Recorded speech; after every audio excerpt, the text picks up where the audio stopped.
Cameron Chardukian here with the Daily Developer Show. This is the show where we talk every single day about how you can become a better developer and how to optimize your lifestyle as a developer. And what I want to talk to you about today in this episode of the Daily Developer Show is actually about a comment a viewer posted on one of my videos. So our buddy Kevin commented, "Glad I found your channel. I'm also an American who is trying to learn coding in Vietnamese. My wife is Vietnamese. I went to university for computer science and switched my major after 2 years. Now, I'm taking an online course in HTML, CSS, and JavaScript. I really want to get out of my shitty IT job and get into software web development. My wife insists that she doesn't want to move to Vietnam, but I feel as though she's just scared that we won't be able to keep up our current lifestyle. If I can learn Vietnamese or just get a job at a multinational, I think she'd go for it in a heartbeat. We've been to Vietnam twice in 2 years of marriage. Does Vietnam pay developers well? Enough so that my wife and I could buy a desirable house and live comfortably?" So Kevin, thank you very much for your comment. Thank you for watching some of my videos. And here's some of the advice I'd have for you. First of all, I saw that you didn't comment, number one, whether you have children or not, or whether that's in the works for you. And number two, you didn't comment what your wife is doing for work, or if she's going to be if she's a stay-at-home mom, or if she's doing university online. You didn't comment what your wife is doing. I think those are two very important things to think about before you really dive into potentially making a move to Vietnam.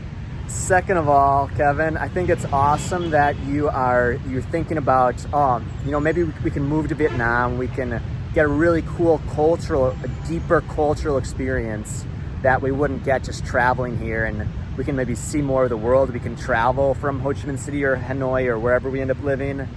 But even though that you're interested in going in and having these new experiences or going on into some adventures, that you also understand that the work aspect of your life is also very important. Actually, I need to quickly eat some lunch, my salads, before I go back to the office. So I'm gonna quickly do that, and then I'll finish the rest of this video after work. I'll see you then. Here we go. Your boy just got back from work and we're ready to crack into this video. So here's my advice for Kevin or other people that may be interested in, they're coming from the US and they're interested in maybe working as a developer in a developing country.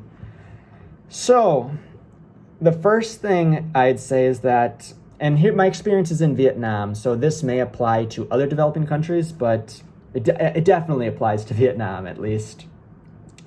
And the other thing is, let me make a disclaimer, this isn't legal or financial advice or any other kind of like legally binding advice. This is entertainment, so just go with it. So you want to work in Vietnam. Well, here's what I'd say. Number one, the salaries in the US just, what do you call it? Like they stomp on the salaries in Vietnam. You know, in the US as a junior developer, you're probably making around $5,000 a month.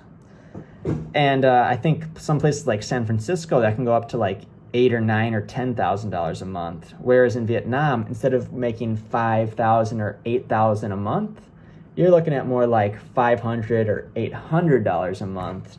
I think that the highest I've ever seen for a junior developer job in Vietnam is at about $1,000 or maybe $1,100 a month. Now, that's the bad part. The good part about working in Vietnam, however, is that the cost of living is low, and given that I'm an American, you're an American, you can more easily find work here. Why? Well, when the locals, they see you applying to the jobs, you are like you're a unique special candidate. They're not going to see many candidates like you. Maybe I see that here in your comment, you said you've got some IT experience. That's great. That will help you in the US to get a job more easily than somebody with no relevant experience. But you're still fighting an uphill battle to try to get into a coding career, given that you don't have a computer science degree, especially if you don't have like an amazing portfolio. So in the US, you could easily get lost in the sea of all the applicants. But in Vietnam, you're really going to stick out because the Vietnamese companies or the Vietnamese hiring managers, if you're working at a foreign company, like I'm working for a Japanese company, but the hiring managers and the other developers on the team, they're still, the people that are making the hiring decisions, they're still Vietnamese, so they're looking at things through a Vietnamese lens. At least in many cases they will be. So the great thing about this for you, Kevin, is that when they see your resume, it's just gonna pop out. You're gonna be special because they're gonna say, oh, this guy has two big advantages. Number one is that he has a Western education. Well, I see that you said you went to university for CS and you switched your major after 2 years. So if you have a degree, even if it's not in computer science, like my degree was in business or marketing, something like that. I don't even remember what my degree was in. But if you have any degree from a Western university, they're going to see that as you having a superior education to what the locals can have. It'll also make it easier for you to get the proper work permits and work papers. And because you're from America, English in Vietnam, they want to learn English so badly. So you're gonna more easily get a job here because the employer is going to say, listen, if I have this American person in my office, I'm going to be forced to interact with him. My employees are going to be forced to interact with him. And that's going to have the benefit of, number one, all of us are going to become more comfortable at speaking English because this man from the US, it's very unlikely he speaks Vietnamese well enough to communicate in a professional setting. And number two, we will also learn how to better interact with Western people in a business setting. So those are two huge benefits you have on your side. There's also that by having you at the company will look more prestigious, and they can also advertise to people that are applying for the job that they have native English speakers working in that environment. So it will make that a more attractive place to work for both people that are already working there and people that could potentially come to that company that you would be hired at. So the great thing is that if you choose to work in Vietnam, it's going to be a lot easier for you to get experience than if you're working in the US. The bad part is you're probably going to be giving up a lot of money in the short term in order to do that. So it kind of depends where you're at financially. And as to your question, does Vietnam pay developers well? Well, we already talked about like the typical figures, probably $500 to $1,000 a month. I would say if you're given that you're American, you'll probably make in the middle or higher range of that. I've heard of Vietnamese junior developers making as little as maybe $400 a month. But you're definitely, as a junior developer here, especially if your wife's not working, you're probably not going to be able to buy a desirable house. And could you live comfortably? Let's think about this. Let's say you get hired and you're making $900 a month. Well, you still got taxes. So maybe let's say you're making $750 a month. So let's say you're making $700 a month after taxes. Well, that you could get by as a single person. I think with two people coming from a Western background, that would be really hard to live on. So does that mean that I'm discouraging you from coming to Vietnam? Not necessarily, but I do want you to have like a really realistic picture of what it's going to look like if you do choose to come here. So here's what I'd say. If you've really got your heart set on this, like you're like, oh, dude, I love Vietnam, or you think your wife, you mentioned your wife is Vietnamese, so maybe your wife has some family in Vietnam. I'm not, that wasn't really clear in the comments, but if your guys' heart is really set on Vietnam, you could make it work. This would be my plan of action if I was, or a possible plan of action I would recommend. Now, this is just me kind of going off of your comment. I don't know you personally, so it's hard to make some very specific recommendations, but here's one thing you could do.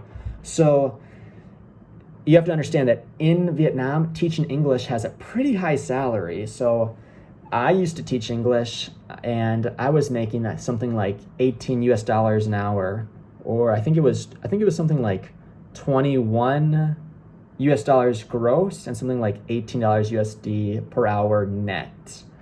So that that can be pretty lucrative here, considering that the luxury apartments in Vietnam, that's probably like, for a 2-bedroom, you're probably looking at like $800 or $900. And if you guys are willing to live in like a studio, you guys might be able to get off. You guys might be able to not get off. You guys might be able to get by on like $350 a month or $400 a month and still live comfortably. So something you could do is you could have and you're doing your software development to get some experience, and then your wife could teach English, and she is Vietnamese, so that could be difficult if she doesn't have a Western education. So if she's like a local Vietnamese person, like she was born in Vietnam and she doesn't have a U.S. passport, that's obviously that's probably not going to work. So, but if your wife is like Vietnamese American or Vietnamese Canadian, that could potentially work, and your wife could potentially make $18 an hour, and she could kind of like help you guys live comfortably while you were getting experience.